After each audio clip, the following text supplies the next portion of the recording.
There are moments when someone asks you a question and you feel it instantly in your chest. You know this is not a question seeking truth, but a question seeking control. Their words are calm, their face is neutral, yet something in their tone feels like a hook, reaching into your mind, trying to pull you off balance. Some people use questions not to understand you, but to weaken you.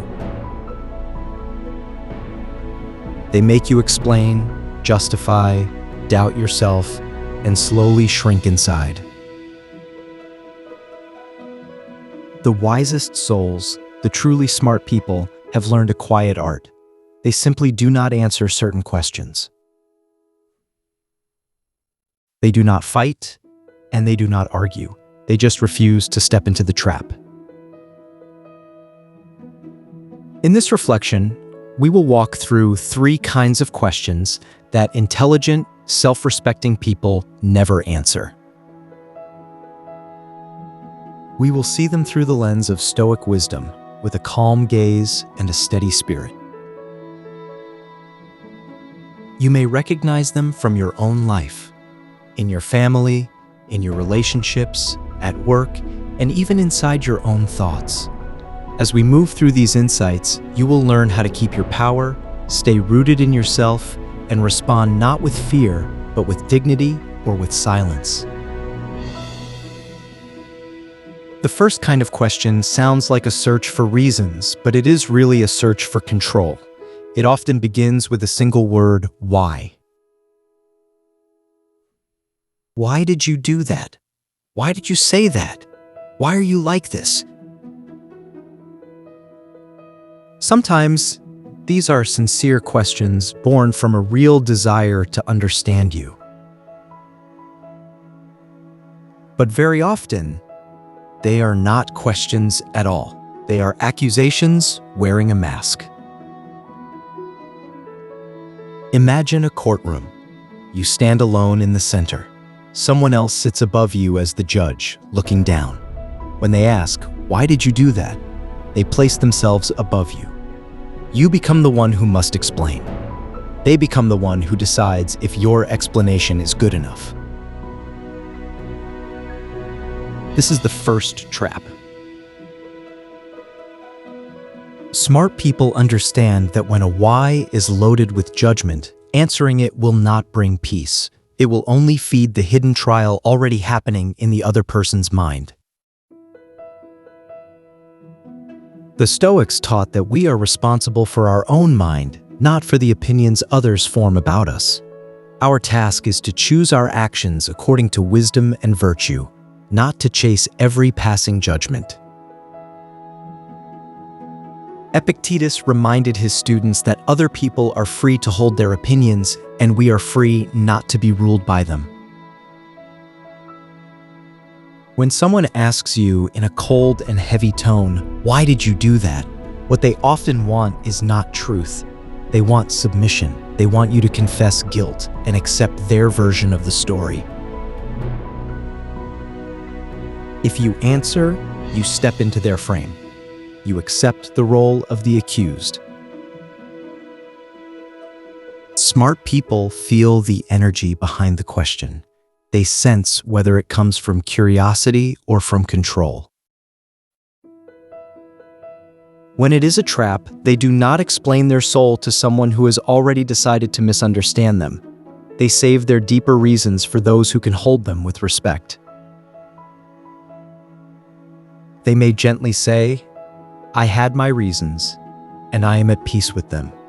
Or, "This is my choice, and I stand by it." Or, they may simply let the question fall into silence. They choose their peace over the endless need to be seen as right. Think of your own past. Many versions of you did the best they could with the wisdom they had at that time. Those choices may not have been perfect, but they were part of your path, part of your training as a soul. You do not owe a courtroom to every person who demands to sit in judgment over you. Not every why deserves an answer. The second kind of question is more subtle and often more poisonous. It is the question that attacks your worth, not your actions. Who do you think you are? Do you really believe you're good enough for that? What makes you think you deserve this? These are not invitations to reflect. They are weapons aimed at your dignity. They usually appear when you begin to grow. When you set a boundary. When you reach for something higher. When you refuse to stay small. Like a cold wind on a mountain, these questions try to push you back down the slope, back to the level where others feel comfortable keeping you. The Stoics spoke often of inner dignity. Marcus Aurelius reminded himself that he was part of the universe, a citizen of a larger divine order. His value came from his nature and his actions, not from the fragile approval of others. When someone asks, "Who do you think you are?" the hidden message is, remember your place. Do not rise above what I imagine for you. Smart people do not answer this kind of question because the moment you start explaining your worth, you accept that it is on trial. You let someone else sit in judgment over your right to grow. You might feel the urge to list your achievements, your sacrifices, your reasons, but when you do this, you place your self-esteem in their hands. A wiser path is to remember quietly, within yourself, who you are. You are a human being on a journey. You are allowed to learn. You are allowed to change. You are allowed to want a fuller life than mere survival. Instead of answering, you can respond with calm presence. You can say, I am simply someone trying to live in truth. Or, I do not need to justify my worth. Or, you can say nothing and allow your actions to speak over time. The mountain does not explain why it stands tall. It simply stands. Before we move deeper, take a slow breath. In moments like this, it helps to pause and reflect, to notice what these words are awakening inside you. If something in this message is touching a truth within you, stay with this path. Let your support be a quiet gesture of appreciation, so that this kind of wisdom can keep reaching the people who need it most. The third kind of question that wise people are careful with is the question that tries to pull out their secrets, their plans, and their deepest thoughts, not to protect them, but to use them.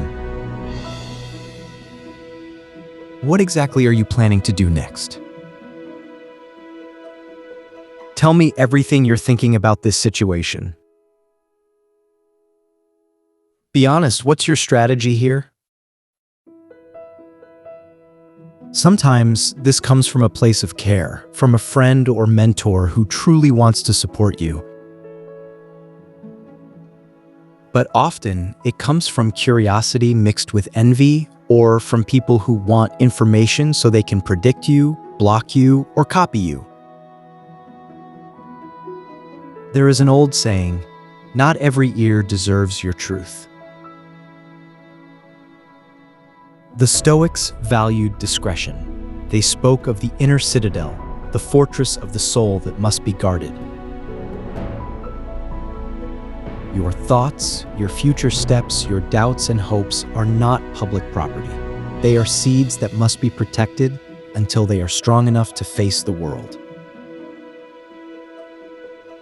Smart people understand that revealing too much too soon can hand their power to those who do not wish them well. They share their heart in layers according to the trust that has been earned. Notice how some people react when you share something vulnerable. They do not truly listen. They measure, compare, and store your words like weapons for later. When such a person asks, "So tell me everything you're planning," it may be wise to keep the deeper layers of your heart protected. You can still be polite and kind without opening the vault. You might say, "I'm still reflecting on it," or "There are some things I prefer to keep to myself for now." Your silence is not deception. It is stewardship of your own life. As we come to the end of this reflection, gather what you have seen. There are questions that seek truth, connection, and understanding. These you can welcome. And there are questions that seek control, submission, and the erosion of your dignity. These you are not obliged to answer. You are not a defendant in every conversation. You are not required to explain your worth to those who enjoy doubting it. You are allowed to protect your inner citadel, to keep some thoughts sacred, and to stand by your decisions without endless trials. This is not arrogance. It is quiet self-respect. If you carry only one insight from this journey, let it be this: your answer is not always your words. Sometimes your greatest answer is your silence, your boundary, and your steady, unshaken presence. If you wish to walk further on this path, you can stay close to this space of reflection by subscribing so that these moments of wisdom can continue to meet you on your journey. If a particular insight stayed with you, share it in the comments so others can find strength in your experience. Your story might be the key that unlocks clarity for someone else. If you feel this message could support a friend or a soul in confusion, let it travel through you. Share it as a quiet act of kindness. And if these words have brought you even a small measure of peace, let your appreciation be simple and sincere. A like, a subscription, or a few honest words below. May you walk forward with clearer eyes, a calmer heart, and a deeper loyalty to the truth within you. The questions will still come, but now your soul will know which ones deserve an answer, and which ones deserve only your silence.